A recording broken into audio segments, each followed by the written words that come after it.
Hey Mandy, I hope I'm not disturbing. I know I have about 6 minutes before I go on live. Um, my voice might even be live streamed now, who knows? Um, it probably is. But listen, the reason I'm calling is because you said you were going to take the PSAs and update them. And when I read yesterday's PSAs, it was basically the same as the day before. Okay. So, do you know if they're still serving lunches at the Robichaux Center? I'm not. Okay. Okay, because what I've been doing is watching the Jamie Angel at 3 or 3:30 give a new press conference. He usually talks about that, but I didn't catch that yesterday, so I don't want to give out false information. Okay. Well, I'll tell you what. I'm about to go on in 5 minutes. So if you see anything, just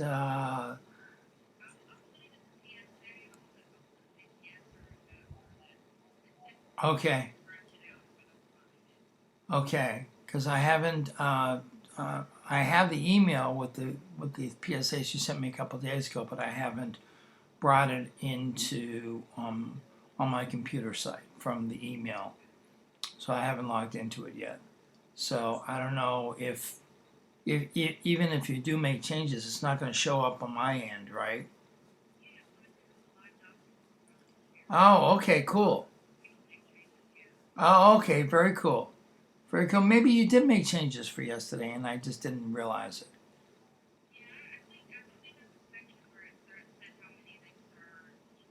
Oh, okay, okay, cool, cool, excellent, fantastic. Okay, everybody doing good? You good? Everybody fine? Yeah, I know. I know. I had a Zoom meeting last night with the Festival of Words, and you know Patrice Melnick. Do you know Patrice? She, yeah, you might have met her a couple of times. She's the one who started the whole thing. Her husband is he's got the virus.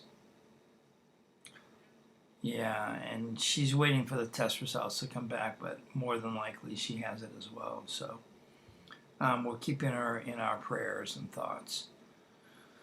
Uh, so yeah, so we have to be positive. So I'll let you go to check that out because I got like 3 minutes, and then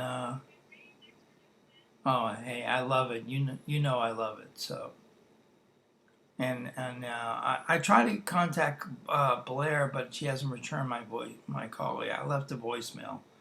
So yeah, because her parents were kind of having a lot of medical issues before this thing ever, started happening. So I don't know. I'm going to try to call her today or contact her today and see what's up. Okay.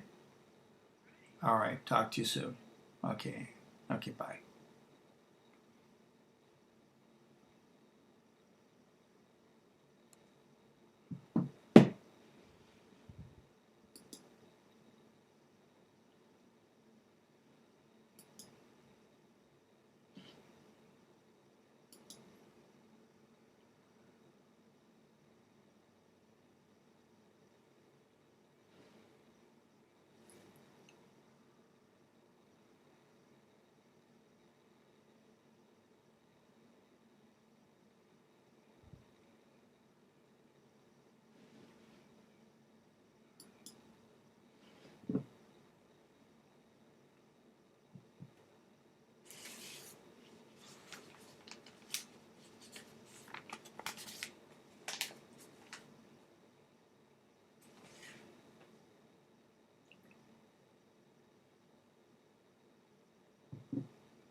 Well, a good Friday morning to you, listeners out there in Acadiana who listen daily to the news reading service that we offer here at the AOC. My name is Bruce Cohen. Good morning to you. I hope everybody that's listening is safe and healthy and getting through this. And best thing is to do is to get through this together. And I will be reading some stories this morning that highlight that. But we are on a Friday. Today is Friday, April 3rd, 2020. And here are the top stories. Of course, they have to do with the coronavirus, but I will try to feed in some uplifting stories too. We start off with a half of ventilators, 81% of ICU beds in use in Acadiana, by Claire Taylor. As the number of coronavirus cases continued to rise in Acadiana, state health officials on Thursday released new data showing that in the 7-parish region that includes Lafayette, more than half the ventilators are in use and 81% of intensive care unit beds are in use. For the first time Thursday, the Louisiana Department of Health released regional details on the number of ICU beds, regular hospital beds, and ventilators available and in use. Lafayette, Acadia, Evangeline, Iberia, St. Landry, St. Martin, and Vermilion parishes are in Region 4. Ventilators are in short supply across the country as the COVID-19 pandemic sweeps the nation. Region 4 has 193 ventilators, the state reported Thursday. 95 are in use, leaving 98 available. The coronavirus often attacks the lungs, requiring patients to be placed on ventilators to help them breathe. Patients with coronavirus generally have to remain on ventilators longer than patients with other conditions. Dr. Tina Stefanski, Regional Medical Director with the State Office of Public Health, said during a news conference Tuesday, of the 165 ICU beds in Region 4, 81% or 134 are occupied, leaving 19% or 31 available for people with the coronavirus or other serious illnesses. The region also has 2,032 regular hospital beds. 55% of them, 1,127, are in use, leaving 45% or 905 available. State health officials are not releasing the number of people from each parish hospitalized with the coronavirus, but Stefanski said Monday there are well over 100 people hospitalized in Region 4, either with the coronavirus or suspected of having the virus and awaiting test results. The number of people needing treatment in the ICU in Region 4 is increasing, she said, not just from COVID-19, but from heart attacks and strokes. Still, at this point, she said the region has additional ICU capacity. People can help keep the strain of the healthcare system, Stefanski said, by staying at home and adhering to social distancing guidelines, such as keeping 6 to 10 feet away from others and going to the grocery store alone and only once a week. We need our healthcare system to be there and functioning at its greatest capacity to be able to take care of all individuals in this region, she said. The New Orleans area is about 2 weeks ahead of Acadiana in the progression of the coronavirus pandemic, Stefanski said Monday. If the number of cases and number of hospital admissions continue to grow, she said, in a few weeks, Acadiana's healthcare system could be severely impacted. Asked how many people in Acadiana have recovered from the coronavirus, Stefanski said it's more important to focus on preparing for when hospitals could be overwhelmed the way New York and New Orleans are, preparing to turn places like convention centers into makeshift hospitals. Area hospitals have surge plans on how to add regular beds and ICU beds by occupying space in the hospitals not normally dedicated to those purposes or moving patients to alternate facilities, she said. People being admitted now to hospitals for coronavirus treatment or testing properly were exposed in the past 2 weeks, Stefanski said. She said she hopes that if people adhere to the social distancing order from the governor, the rate of positive coronavirus cases will slow. Lafayette Parish saw a big increase Thursday in confirmed coronavirus cases. The parish saw an increase of 55%, or an additional 88 confirmed COVID-19 cases, bringing the total to 247 confirmed cases and 2 deaths. The increase follows an increase Wednesday of 41 cases. Governor John Bel Edwards cautioned about the increase in positive tests reported Thursday, saying labs are breaking through a backlog of tests, so more results are being reported. That appears to be true for Lafayette Parish, where 649 new test results were reported Thursday, including 5 from the state lab and 644 from commercial labs. A total of 4,179 commercial lab tests and 81 state lab tests have been processed for Lafayette Parish residents, according to the Health Department. In the 7 Parish Region 4, there were an additional 159 confirmed cases reported on Thursday. A breakdown by parish shows Iberia up by 18 cases to 67, Acadia up by 14 cases to 61, St. Martin up 17 cases to 58, St. Landry up 11 cases to 56, Evangeline up by 5 cases to 16, and Vermilion Parish up 6 cases to 16. Other nearby parish changes include St. Mary Parish up 16 cases to 41, and Jefferson Davis Parish up 4 cases to 13. Orleans Parish saw an additional 10 deaths and 878 new confirmed cases of coronavirus since Wednesday, bringing it to 125 deaths and 3,148 cases of the virus since the first case in Louisiana was reported March 9th in Orleans Parish. The first fatality in the state was reported on March 14th, also in Orleans Parish. Continuing with the coronavirus news, cases rise 42% in state. Governor, testing logjam led to surge of 2,726 new cases by Sam Carlin. So this will be a little bit repeat of my last article, but it's important to know what's happening in terms of the testing.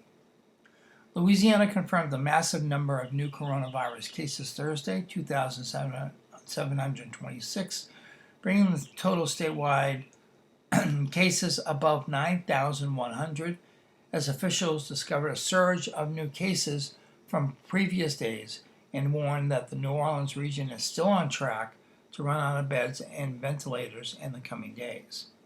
Although the state shattered its previous records for a single-day increase in new confirmed cases, officials cautioned the figures don't accurately show the growth rate of the virus because of a backlog in tests that have broken through in recent days.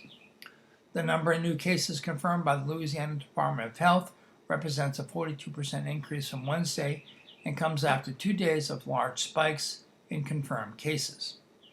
Governor John Bel Edwards called the increase jarring on Thursday, but warned people that the figure is so large, not because the state necessarily saw 42% more people contract the virus in the past day, but because of delays in test results. He said the logjam is breaking, and the state is now getting results from days ago or longer. There are 2 main issues delaying the testing. Private labs are backed up all over the country, delaying results, and some labs in Louisiana are slow in getting their information to the state.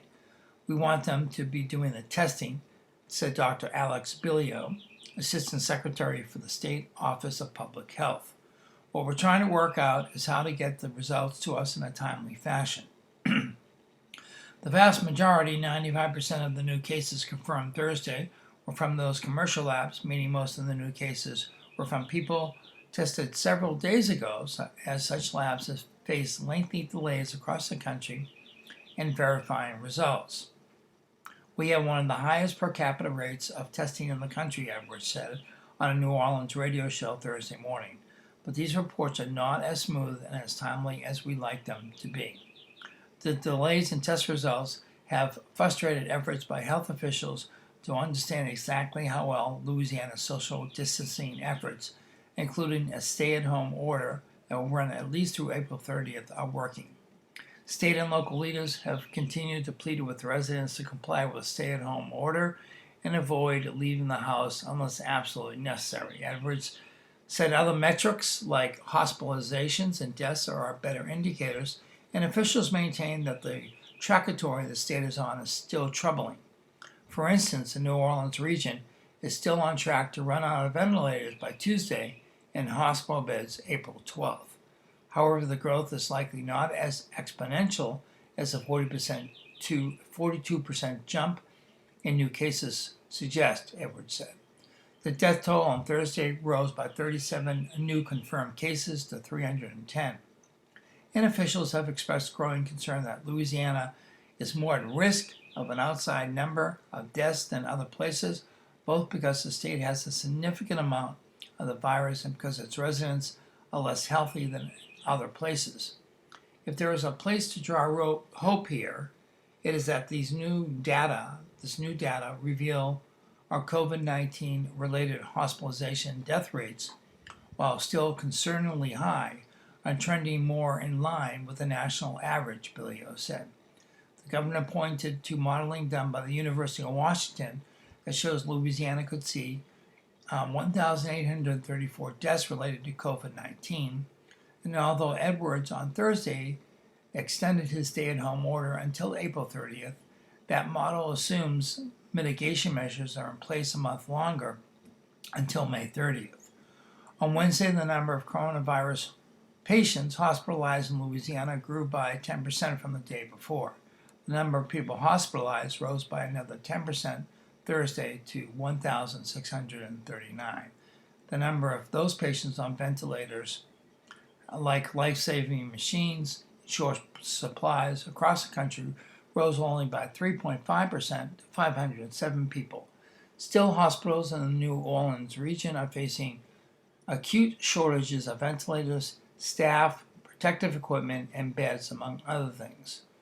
Ochsner Health System CEO Warner Thomas said on a media call with reporters that a looming shortage of staff have emerged as a top issue, and the system was recruiting nurses from out of state. Initially, Ochsner relied on labs at the Mayo Clinic to run their tests for the coronavirus, executive said, but the clinic's labs were inundated with thousands of other tests, and more than a week ago, Ochsner stood up to its own in-house testing in New Orleans and Shreveport, where results came back within 24 hours. Still, the hospital is waiting on results from about another 450 older tests from the Mayo Clinic, which would contribute to the state's issue of receiving confirmations of older coronavirus cases. Soon the system will start using a rapid test that can offer results in as little as 5 minutes, officials said. As the state works to stand up a 2,000-bed temporary hospital at the Ernest and Memorial Convention Center in New Orleans, Edwards said officials are surveying other facilities across the state for similar uses. He said modeling does not show any other region of the state besides New Orleans running out of beds for the next 14 days. But once they do, the state will pull the trigger on such step-down facilities, which patients go after they're well enough to leave the hospital to free up beds. The governor said he anticipates every major metro area in the state having such a facility. And this story was put together by staff writers Andrea Gallo, Jessica Williams, and Jeff Adelson, who all contributed to the story. Okay, we're going to read our first public service announcements for the morning, and this is the one that I've been reading for the last couple of mornings to start off with in relation to the COVID-19. To get updates and information, please visit www.311lafayette.services. Call centers with volunteers and medical professionals are active 24/7 to answer your questions about COVID-19 and determine if you need to get screened. You may also call 311 and press option 2 if you are a business owner, employee, or are looking for a job to get information about applying for small business recovery loans. Apply for unemployment benefits and related programs. Stop the spread, call instead. #StopTheSpread. So again, if you need any kind of additional information, you're confused by any of the news that's coming out, you want to know if you might be infected, please call 311 to get all the updated information there. Okay, turning back to our news. Continuing with, let's read a lighter news story before we get back to the coronavirus issues and stories around the country. Lafayette residents get creative amid downturn by Christian Mader. And Christian is also the founder of The Current, which is an online-only newspaper magazine information center. Just look up thecurrent.com, and it's a wonderful piece of local reporting. So check it out. But Christian Mader also writes, at times writes articles for the Acadiana Advocate. So here's his article, Lafayette residents get creative amid downturn. The long-term economic consequences from the coronavirus are still unclear. Last week, more than 6.6 million Americans applied for unemployment benefits, doubling a record high set just 1 week earlier, a sign that layoffs are accelerating. Doing something about that can feel understandably beyond reach for folks in Lafayette, even though the global extent of the problem has a direct impact here. However, there are people doing some innovative things to chip away at the problem. Here are just a few of those stories. Healthcare heroes. Tennis player CeCe Roman is raising money to feed healthcare workers and get restaurants paid. She enlisted the help of her tennis league, the Lafayette Ladies Tennis League, to spark a crowdsourced fundraising campaign and crushed her modest initial $1,200 goal. So far, they have raised more than $7,100. It's a two-part strategy. Raise money to feed the medical frontline and kick some bucks to restaurants in need. Last week, they delivered 87 po' boys from Frank's and Opelousas to Opelousas General. Then they delivered 85 LUS plate lunches to Our Lady of Lourdes Regional Medical Center.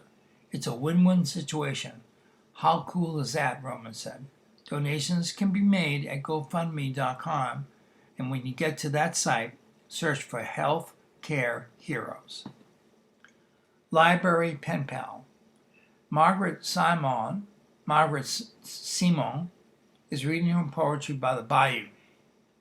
The new Iberia-based poet posts her readings to YouTube as prompts for other poets. It's like having a literary pen pal over the internet. These videos can transport you away from the news and outside in nature, where you can enjoy the ambient sounds of birds and wind chimes while listening to a poem, Simone said. And another note, the local festival Words, a festival that happens the first weekend in November, is in the process of mounting an online open mic, hopefully at the end of the month. A date has not been secured yet, but the festival is looking at the end of the month for an open mic Zoom where people who want a few minutes to talk about their poems in relation to hope can join. So just keep your eye out. Go to the Festival Awards website in the next few days, or the next 4 to 5 days, to get details on how you can participate in that wonderfully positive project. And business and toilet paper rolls. Potter Anita Hughes is making clay COVID-19 bunnies.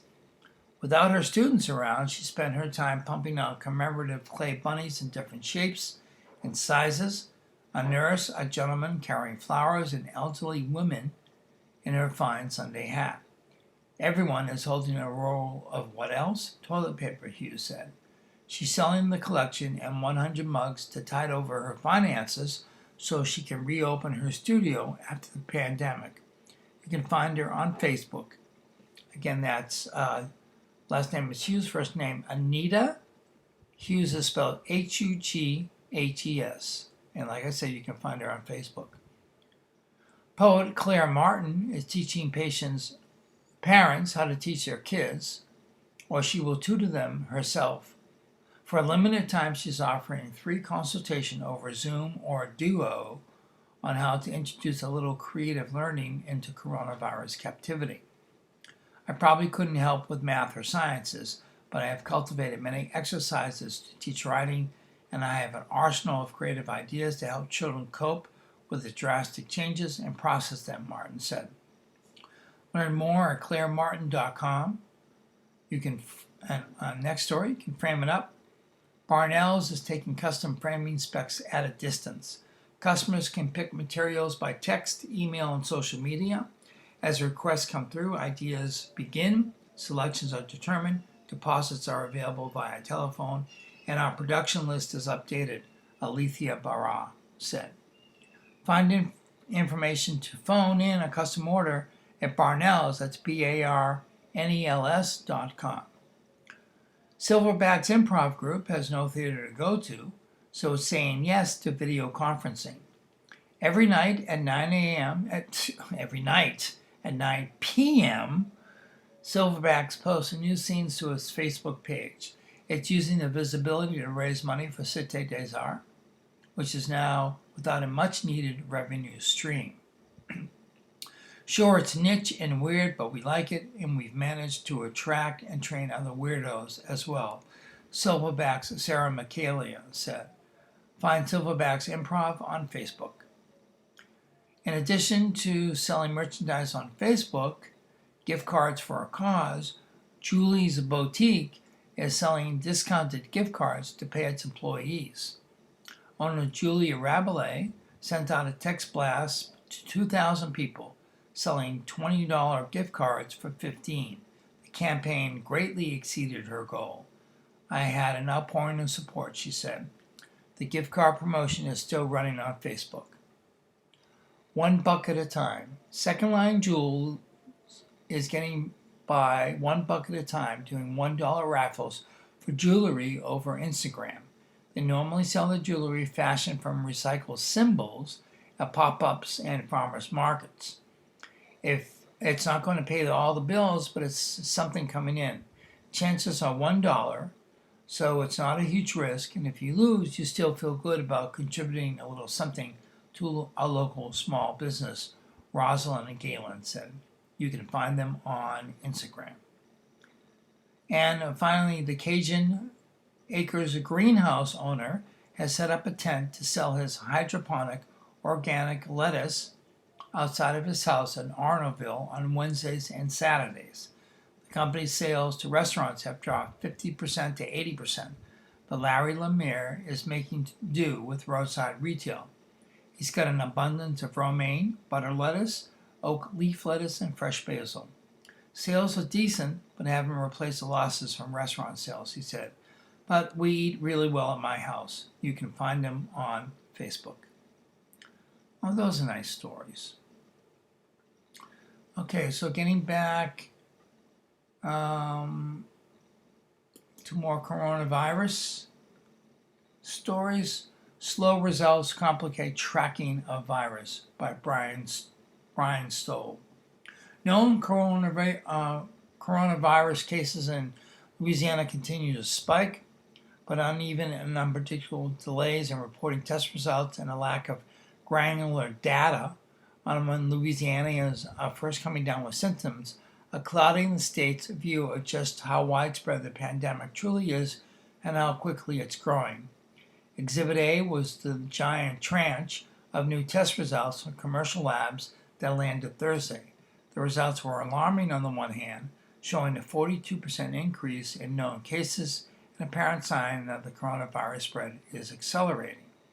But Governor John Bel Edwards said many of them were dated, most likely reflecting the partial cleaning of a massive backlog in no tests, then a rapid spike in new cases, and didn't reflect officials' understanding of conditions on the ground. It looks like we've already pretty much touched most of the information that is in this particular article. I'll scroll through real quick and see if there's any new information. I just don't want to continue to repeat myself. But I'll end it by saying, although positive tests have proved the vaccine barometer of the disease's progression, she said she sees other hopeful signs that the spread of coronavirus is waning. Among them, a slower demand for the drive-through tests in New Orleans, a modest slowdown in deaths there over the past couple of days, and a nationwide analysis by the New York Times that suggested that New Orleanians, among others, had dramatically pared back their travel behavior. In the end, death is the metric that really matters, Evango said. If the number of deaths continues to track upwards more slowly than the cases, to me that's the best marker of how we're doing. My hope and prayer is that deaths do not rise in the way that case numbers have. Okay, moving on. Churches feel economic impact of virus. Lafayette Diocese set up online fundraiser by Ken Stickney. 3 weeks of empty pews caused by the coronavirus crisis may be putting financial pressure on local church parishes to make ends meet. That's partly why the Catholic Diocese of Lafayette has launched Parish Give 52, a new initiative to enable parishioners to contribute routinely or make one-time gifts online. The program enables people to automatically make weekly offertory contributions remotely rather than in person. I can only imagine with the closure of churches and no Sunday masses, the basket is not getting passed, said Margaret Trahan, the Diocese Director of Stewardship and Development. Churches have daily expenses just like everybody else. Employees to pay, utilities, ministry outreach. All of that comes with a price tag. It's up to parishioners to decide, what is my obligation to my church, Trahan said. 41 of the diocese's 120 churches has some sort of online giving option already, but even when online giving is available to them, not all parishioners chose to give that way. Others do and make sure their contributions continue even when they are out of town or unable to attend church on a given Sunday. Blue Rolfs, the Diocese Director of Communications, said some parishioners are accustomed to dropping an envelope in the basket and know no other way to contribute. Some church staffs, she said, lack the training to make online giving an option for their parishioners. 3 weeks ago, to support staff efforts to stop the spread of the novel coronavirus, Bishop Douglas Desautels of the Lafayette Diocese gave a dispensation from the mandatory Mass attendance to Catholics in its diocese. 2 weeks ago, he closed the churches to keep crowds of 10 or more from attending Mass, which is offered instead on TV or live streamed on Facebook by several local churches. In introducing the Parish Give 52 initiative a week ago, the diocese said on its website, generosity doesn't have to be limited to your presence in church on a Sunday. With online parish offertory through Parish Give 52, you can give whatever you want, before church, after reading an inspiring Bible passage about generosity, while watching a recorded video or of a Mass or a special ceremony during the week. Trahan said the diocese has put hyperlinks with all the church parishes that offer Parish Give 52 online and has compiled instructions and tips for churches that wish to add it. There will be no heavy lifting on their part, she said, of parishes that want to add to the option. We set it up online. She said churches should contact parishioners to make sure they know how to sign up for online giving if they choose. And it's finally happened. I'm being sung to by a bird outside my window. Hope you can hear that lovely bird tweet, tweet, tweet, tweet, tweet. All right. We'll go to our next PSA. It's about our halfway mark, so I'll read a PSA and then give you the day in history and the horoscope or zodiac. I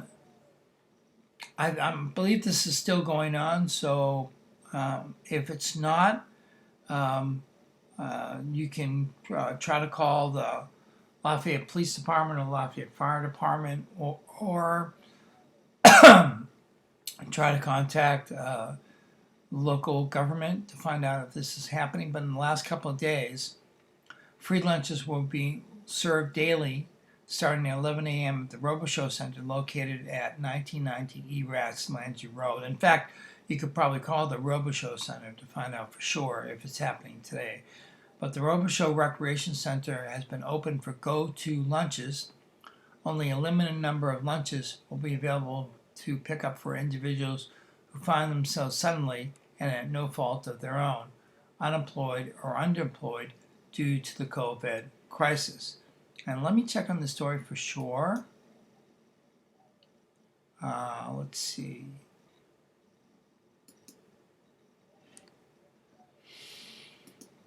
Just to make sure that we're up to date.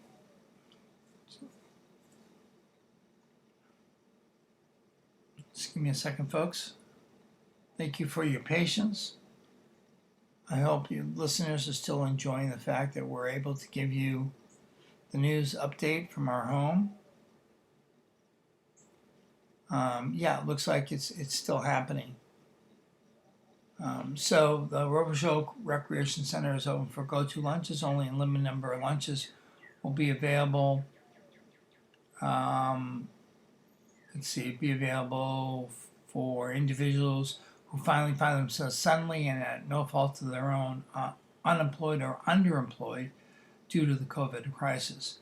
Lunches will be served starting today. Yes, this is still going on. I got a big yes. Yay! Yes, yes, yes.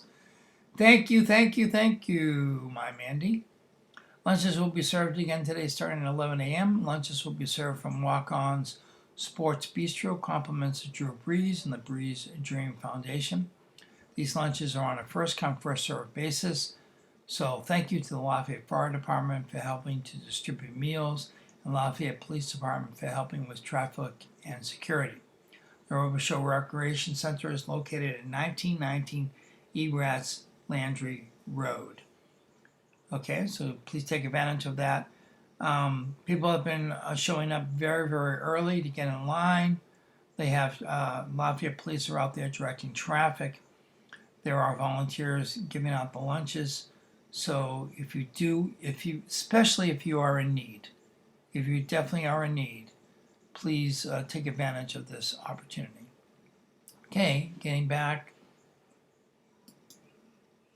to the news. And let's see what we have here. Okay, we'll read a little bit about the crime blotter. Well, actually, before we do that, let's go to the day in history and the zodiac, which is what we usually do at the half-hour break. So today in history, today is Friday, April 3rd, the 94th day of 2020. There are 272 shopping days left in the year. Well, maybe. Today's highlight in history, on April 3rd, 1996, Unabomber Theodore Kaczynski was arrested at his remote Montana cabin.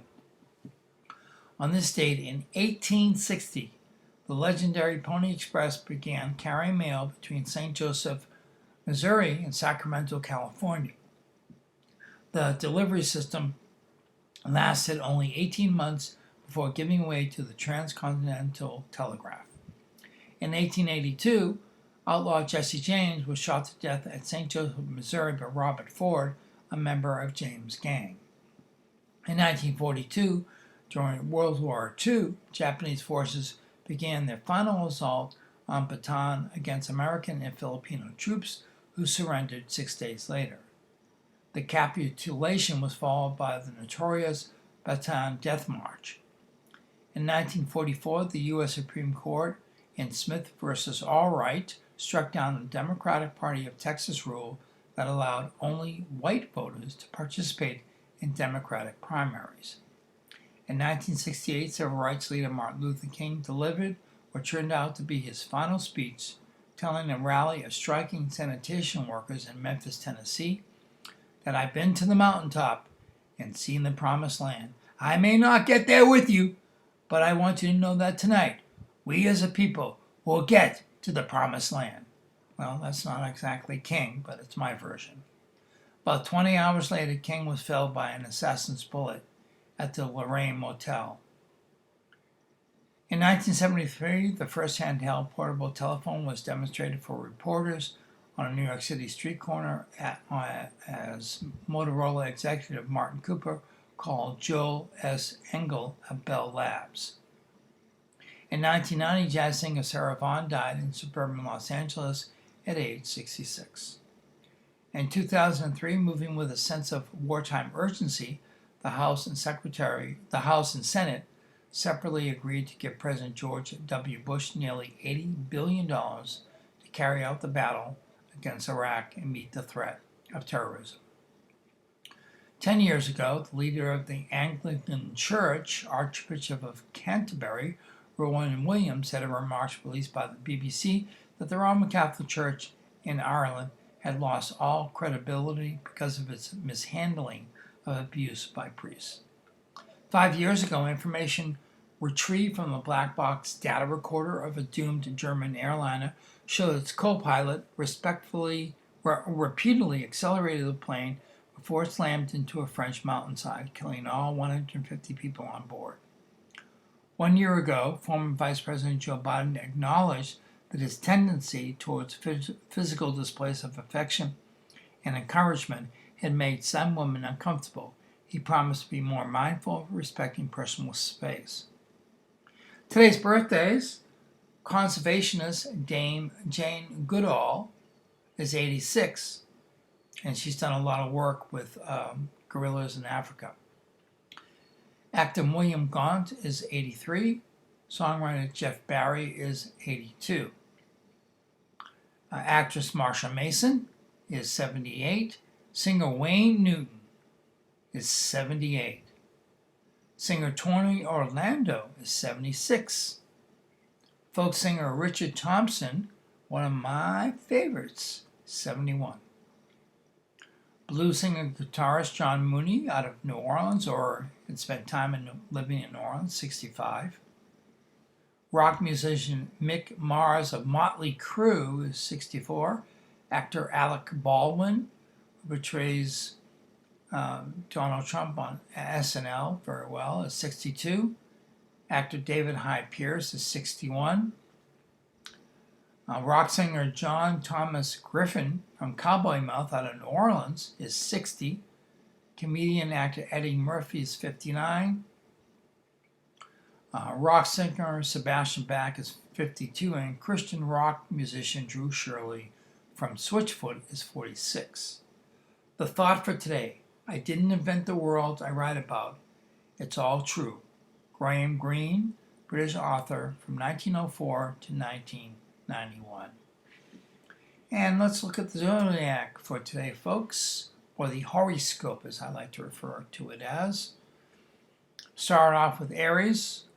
Focus on whom you know and how to best utilize your connections. Discuss your intentions and listen to suggestions. Romance is favored, and positive change is within reach. Take a step back and a deep breath and consider what's worth fighting for and what isn't. Your time and energy will be better spent pursuing romance or physical improvements. That's for Taurus. Geminis, listen and learn. What you offer others will be reciprocated. Visiting someone who has influenced your life will be insightful. Don't make a permanent change or premature change. Cancer, keep your cash possessions tucked away someplace safe. The best results will come from nurturing a relationship that offers equality and brings you joy. Make love and romance priorities. Okay, Cancers, get out there and love. Leo, emotions will surface if you try to please everyone. Take a step back and satisfy yourself. Aim for personal growth instead of trying to change others. You are overdue for a break, aren't we all? Virgos, me. Don't be disheartened if someone lets you down. It's essential to stay focused on what's important to you and to strive for personal perfection. A change is encouraged.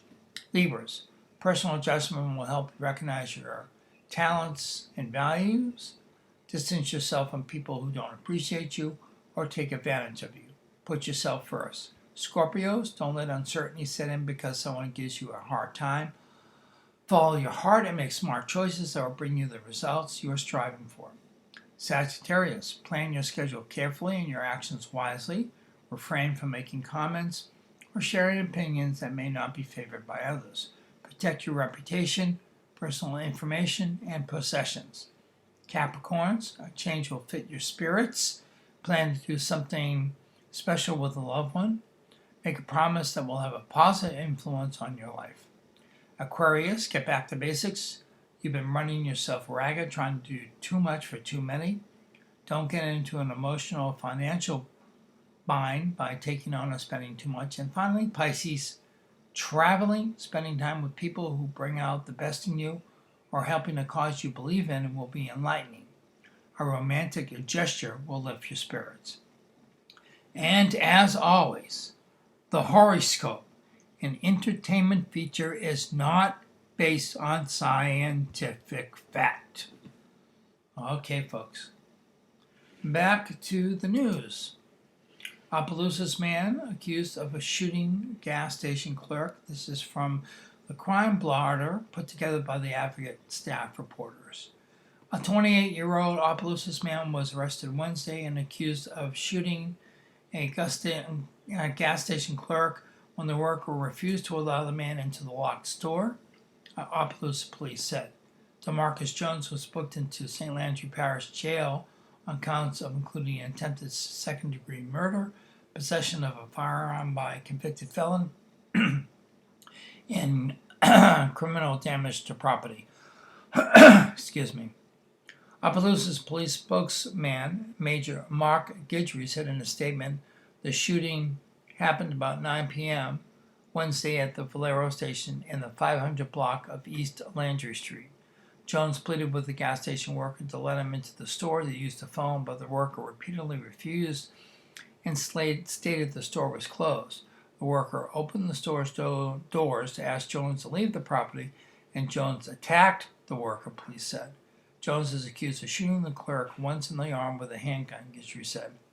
The store clerk suffered injuries that were not life-threatening. Jones was booked on additional counts, including simple battery, resisting an officer, possession with intent to distribute Schedule I drugs, possession with intent to distribute Schedule II drugs, and curfew violation, the spokesperson said. The Lafayette Fire Department is asking residents to adhere to the state's ban on private burning after the department responded to 20 trash burning complaints in the past week. State Fire Marshal Butch Browning and Agricultural Commissioner Mike Strain instituted a statewide ban on private burning March 25th to supplement Governor John Bel Edwards' stay-at-home order amid the coronavirus pandemic, as agencies anticipate an increase in open burning while more families are bored at home. The ban has no set end date. The order will assist in preventing potential fire-related dangers that could result in unnecessary fire service response, as well as diminish airborne irritants caused by burning, the Fire Marshal's office statement said. Limited burning may be allowed with permission from the local fire department or local government, Browning's release said. Lafayette Fire Department spokesman Elton Trahan said Lafayette Consolidated Government has ordinance against burning solid waste in both the Lafayette city limits and in unincorporated areas of the parish. Residents with yard waste and other items they intend to burn should put them at the curb, he said. Since March 25th, the department has reported to 20 calls about unlawful trash burning, Trahan said. Fire departments are deploying resources to these unauthorized burnings when they could be used elsewhere, he said. Federal inmate advocates seek releases. 2 inmates died of COVID-19 at Oakdale Prison, by Mark Sledge. 2 inmates at a federal prison complex near Alexandria have died from coronavirus infections as the sprawling facility grapples with an outbreak so severe that authorities have given up testing for it. Now advocates are calling for federal prisoners at the facility to be granted temporary reprieves to home confinement, and the local mayor feels that the prison could serve as a vector of disease for many guards who live nearby. The prison complex in Oakdale and Allen Parish, about midway between Lake Charles and Alexandria, may be seeing the most severe COVID-19 outbreak in any federal lockup. A 49-year-old inmate housed in one part of the sprawling complex, which houses nearly 1,900 people in two institutions, died Saturday after a week on a ventilator at a hospital. Patrick Jones, a Texan serving time for a nonviolent drug charge, became the first inmate in U.S. Bureau of Prisons custody to die from COVID-19. On Wednesday, a second inmate who had contracted the coronavirus, 43-year-old Nicholas Rodriguez, succumbed after a week on a ventilator.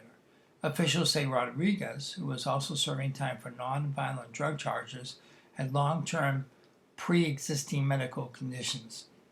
11 inmates at Oakdale have tested positive according to the Bureau of Prisons website, but the number is or may soon be an undercount. So many people are infected that the prison administration has given up on testing suspected COVID-19 cases. Local health authorities requested that move to preserve limited testing resources, a Federal Bureau of Prisons spokesman said. The facility is presently locked down with community-sustained transmission protocols. Symptomatic inmates are isolated, and additional resources are being provided to manage all symptomatic inmates with appropriate care, said the spokesperson, Justin Long. In an email, one inmate at the low security camp on prison grounds described an atmosphere of fear and uncertainty about how far the virus has spread, with dozens of inmates placed in quarantine. We as inmates have no rights for updates or to know how things are really happening, which in my opinion is not the way to maintain order. All we know and see are ambulances coming over to the prison behind us and picking up infected inmates. Marco Pescaria, who's serving a 38th month sentence for visa fraud, said Friday. Pescaria said he thinks the Bureau of Prisons usually does a good job at running the prison, but he wondered why there hasn't been quicker action to place inmates in home confinement for the duration of the pandemic. U.S. Attorney General William Barr on Thursday directed federal prisons to release some sick and older inmates convicted of lower-level offenses to home confinement. But he also cautioned against the release of inmates who could potentially spread the virus, which would complicate releases from Oakdale. Across the country, 57 inmates and 37 Bureau of Prison staffers have tested positive for the coronavirus. On Tuesday, the Bureau of Prisons announced its latest step to confront the coronavirus threat, a 14-day lockdown in all its facilities. Prisoner advocates slammed that move as dangerously weak in a news release and called for the immediate release to home confinement of older and high-risk inmates. Anything less is unconscionable, which will lead to faster spread of the disease and more deaths in prisons and beyond their walls, said Iname Sheeter, Legislative and Policy Director for the Justice Action Network. In Oakdale, locals near the prison outbreak could spread into the community, Mayor Gene Paul said. Paul said communications between the Bureau of Prisons and his town have been spotty. Although he's pleased that a breakdown or a lockdown has been instituted now, Paul said he thinks the federal government should have acted sooner to clamp down on the spread of the coronavirus. He worries that Oakdale's lone hospital could be overwhelmed.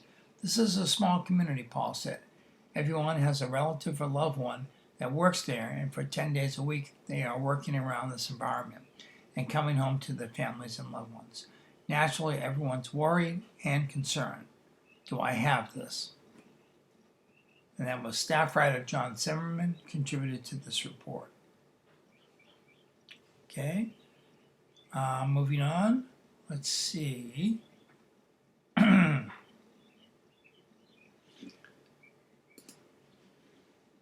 Let me do one more coronavirus-related story, and then I'll try to get in one sports story before we wrap it up this morning. A Louisiana lawmaker whose constituency includes Grand Isle has been put on a ventilator to assist his breathing as he battles a new coronavirus, a close friend of his said on Thursday. This is Representative Bagala, article by Ramon Antonio Vargas. Before his setback while being treated at Ochsner St. Anne Hospital in Raceland, State Representative Reggie Bagala, Republican out of Lockport, has hoped to be discharged by this weekend, said Marty Chabert, an ex-state lawmaker and chairman of the Louisiana Board of Regents. Chabert said he got the update on Bagala's death from Bagala's family, who requested prayers from the public. Reggie is a fighter and we'll get through this, Chabert said in a message published on Twitter. Please pray. Bagala has been hospitalized with a case of COVID-19 by Wednesday morning, Chambers said. Bagala, 54, is at least the second member of Louisiana's House of Representatives to be diagnosed with COVID-19. State Representative Ted James, 37, a Baton Rouge Democrat, was hospitalized with pneumonia by Monday night after testing positive for the virus. A third member of the House, Representative Rodney Lyons, Democrat from Harvey, has said he was hospitalized with symptoms associated with COVID-19, but never tested positive for it. Bagala won a three-way race for his 54th district seat October 12th. The district is based in Lafourche Parish, but includes Grand Isle, which is at the southern tip of Jefferson Parish. Beginning Thursday, Grand Isle officials imposed a curfew and restricted access to the island community in hopes of curbing the spread of the virus. Bagala also works as the Lafourche Parish Government's Community Services Director. Prior to his hospitalization, he had filed a bill to authorize the creation of vehicle license plates commemorating the LSU football team's national championship victory in January. He had also been sharing information about local and state government officials' response to the COVID-19 pandemic on his Facebook page. The legislature had adjourned for 2 weeks in a bid to slow the spread of COVID-19, but the body reconvened Tuesday for a session scheduled to last until June 1st. A special session is possible later this year. And let's see, we may have time for, we have time for this. Yeah, we have time for one more story before we go to our one sports story for the day. The Bonnet Carré to open Friday by Mark Shivelstein. In an unprecedented fifth opening in the past 5 years, the U.S. Army Corps of Engineers will open 20 days of the Bon Carré spillway on Friday to reduce pressure on river levees in the New Orleans area and to keep the Mississippi River below its official flood stage of 17 feet. As many as 105 of the structure's 350 bays will be opened eventually, Corps officials said. Friday's 10 a.m. opening also marks the sixth time the spillway has been opened in the past decade because of spring and summer floodwaters traveling south from the Mississippi's huge watershed. Before 2011, the spillway had only been opened an average of once every decade since its completion in 1935. On Wednesday, the river was forecast to rise to 17 feet by April 8th and to continue rising to 17.5 feet by April 12th before beginning a slow fall 4 days later. The forecast calls for the river to remain over 15 feet through April, while official flood stage in New Orleans is a river height of 17 feet at the Carrollton Gauge, located at Corps headquarters on Leake Avenue. Levees and flood walls in the area protect to water heights of between 22 and 25 feet. But the length of time that the high water has been pushing on the earthen levees and the weight and 6 miles per hour speed of all that water flowing past remains a concern. The Corps opens the 5-mile-long spillway, which is 28 miles upriver from New Orleans, to funnel part of the Mississippi's flow into Lake Pontchartrain when its volume at the city reaches 1.25 million cubic feet per second. At a height of 17.5 feet, the river's volume would reach 1.35 million cubic feet. The Lower Mississippi River Forecast Center on Thursday adjusted its forecast to include the effects of the planned opening. It shows the river at 16.3 feet on Friday, rising to 17 on April 8th, and staying there until April 18th before dropping to 14.8 feet on April 30th. Last month, National Oceanic and Atmospheric Agency scientists warned that heavy spring rains, exacerbated by wetter autumn weather in the Midwest fueled by climate change, would create high river conditions on the lower Mississippi. All right, folks, that about wraps it up news-wise for this morning. I do want to read one last little article. In the Acadiana Advocate, in the print edition, I've been meaning to tell you in the last couple of days. There's a little article on the front page of the living section. Get that correct? Yeah, on the living section. It's called Acts of Kindness. Tell us what you're seeing out there. This is a tough time for us all, but that hasn't stopped people from reaching out to lend a helping hand. For upcoming stories we're calling Acts of Kindness, we want to know about them. It can be big or small. Neighbors buying each other's groceries, a laid-off worker getting a little help with bills, running errands for those who are housebound, a friend or family member reaching out to see how you're doing, etc. If you want to be part of our coverage, send those acts of kindness to features@theadvocate.com. That's features@theadvocate.com. And I know I've pretty much run out of time as far as being aired audio live on the TV channels, but you can probably still hear my voice if you're on YouTube, our YouTube channel, or our Cypress Street Radio, our streaming channel. I just want to say that the news is brought to you every morning by volunteers. The last couple of weeks it's been staff members, but myself as a volunteer, we love to do this. So if this is something you'd be interested in, you can go to aocinc.org to sign up. You can find the application form there if you want to be a volunteer newspaper reader. When we get back into the physical studio, hopefully sometime soon, after all this is over, we'll get back in there and you can shadow any one of us who have been doing it for a while. And if you like it, we'd love you to join us. So please check it out as a newspaper reader volunteer for the visually impaired and for those who don't get the newspaper or have access to the news cycle. Contact aocinc.org. So stay safe, healthy, and above all, be kind and love each other. Have a great day, and we'll see you next week. Bye-bye for now.